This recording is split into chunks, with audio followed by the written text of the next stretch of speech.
We could sum up, what would the hardship to the district be if we had to change the schedule? Well, if we ended up, changing the schedule, it would essentially remove support out of a classroom Monday through Thursday is what it would likely do. And we had talked about certainly a number of resolutions, and Mr. Schmusing mentioned too, define it as is, whatever that looks like, increase their FTE, which what's the current FTE? 0.86. 0.86, or adjust the schedules to reflect what is, Education Minnesota's stance on what it looks like. And so it would remove support. If you're looking at a schedule, let's say, it would remove support from a specific teacher's classroom for the entire week.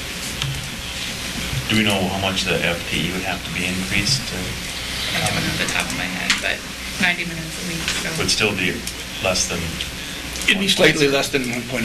I did a very quick calculation today, just in case that question came up, and I came up with about 0.97 as opposed to 0.86. We are working under the current contract, what is currently approved, and the way the definitions are defined.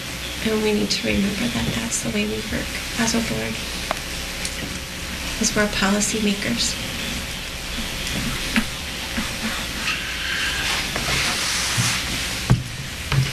Any other questions for Mr. Smeeching or anybody else in the group? Otherwise, I'll close that portion of the hearing and just have conversation amongst us as board members.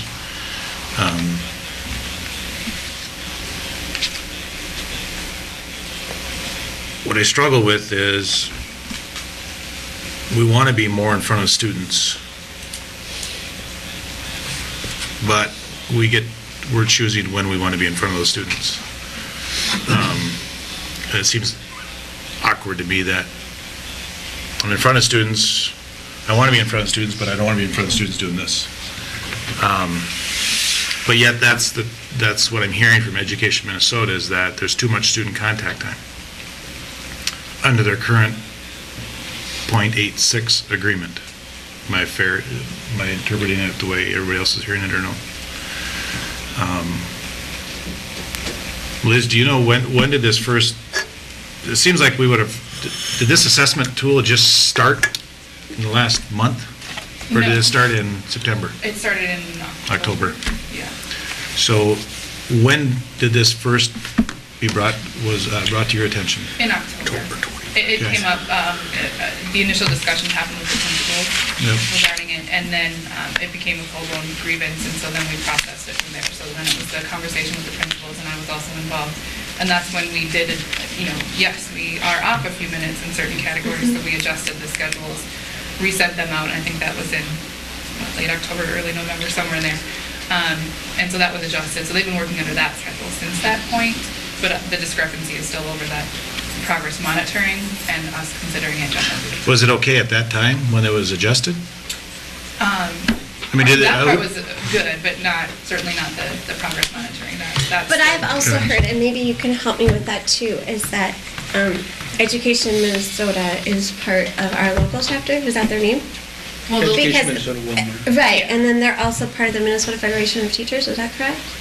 And that's come before me several times. I'm part of the SIC leadership team, and I'm also on the school board member that goes to the evaluation for the principal and the teachers that we're working on and currently implementing. And I've heard several times through those meetings that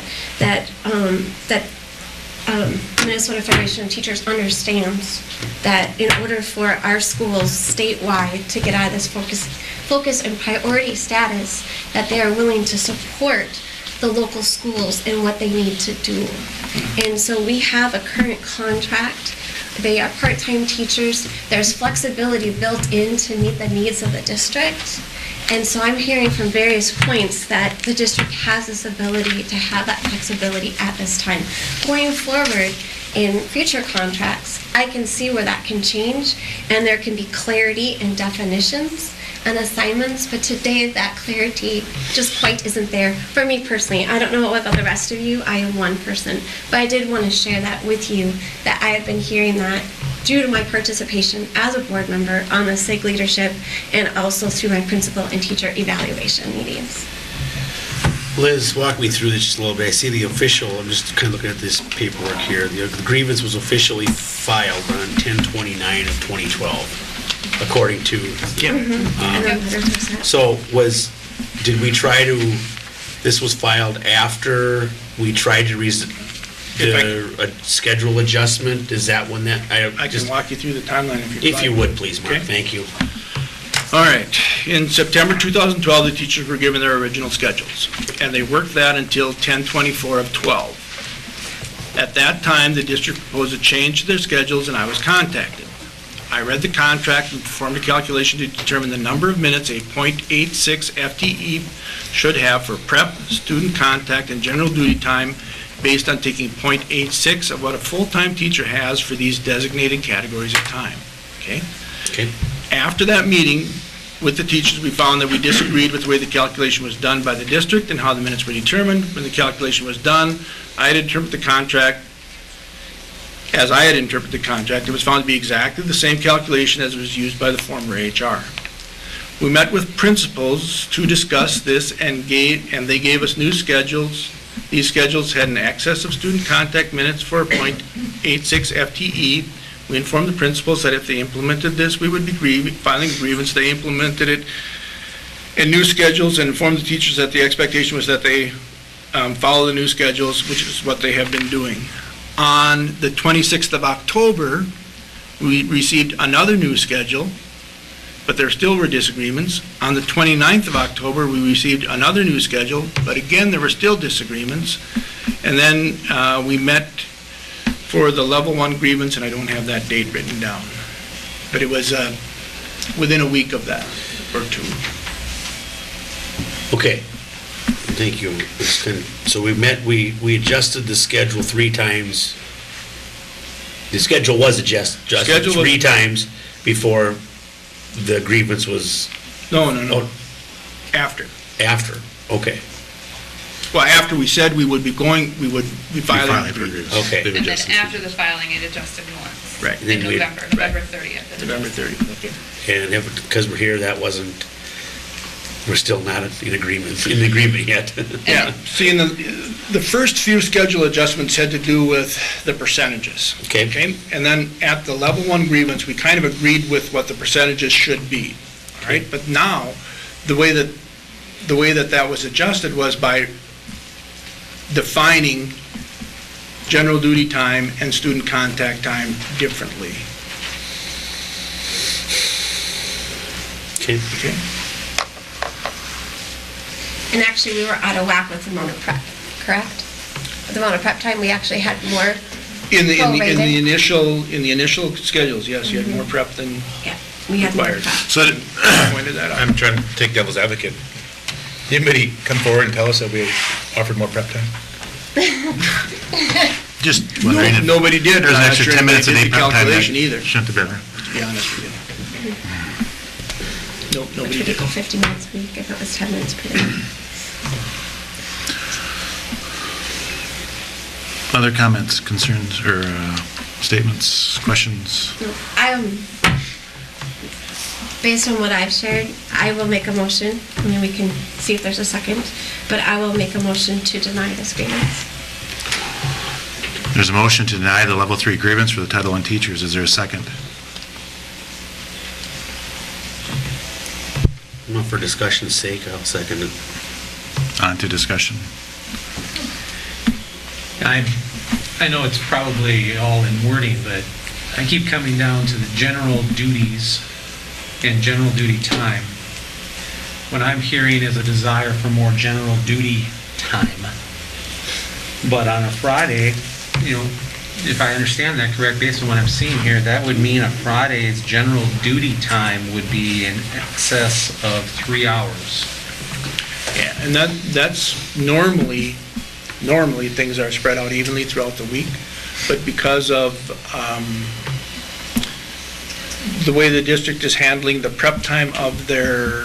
I don't even want to go down prep time, okay? I want to focus Yeah. right now just on general duty time, because I'm trying to understand. Because of the way the district has chosen to handle prep time of another group of teachers, these folks have an excess of general duty time on Fridays. But in the other 4 days of the week, it's less than. Right. It's 15 minutes for general duty time, Monday through Thursday. Yeah. But we're looking for more general duty time.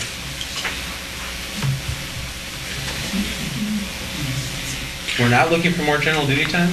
We're looking for the amount of prep time, general duty time, and student contact time to be equal to all other teachers in the district, Who are at .8. who proportionately to whatever their FTE might be.